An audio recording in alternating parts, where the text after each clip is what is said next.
Šiandien atvykau pas jūs parodyti mūsų pirmosios patirties Angelų takais, sukurtos iš Čiurlionio paveikslų. Daug emocijų, iš tikrųjų, labai daug stiprybės, labai daug jautrumo, tos tikros emocijos ir gal tėvų akise daug nerimo, bet to pačiu meilės, rūpesčio, jautrumo.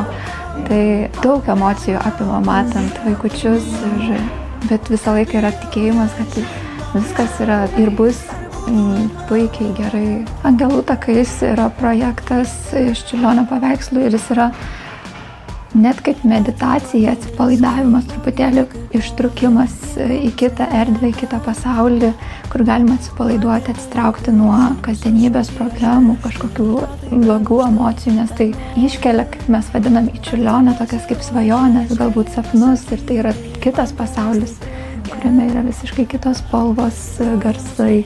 Tai yra toks meditacinis projektas. Yra labai jautru, bet tikrai negaliu įvardinti savo emocijos kaip išgąsčio.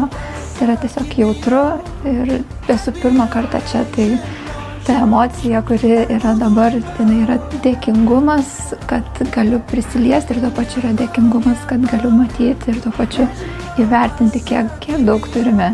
Ir tai yra tikrai neišgąstis, tai yra nuostabi emocija ir linkiu visiems vaikams sveikatos, tėvams stiprybės šioje kelionėje ir net nebejoju, kad viskas bus gerai.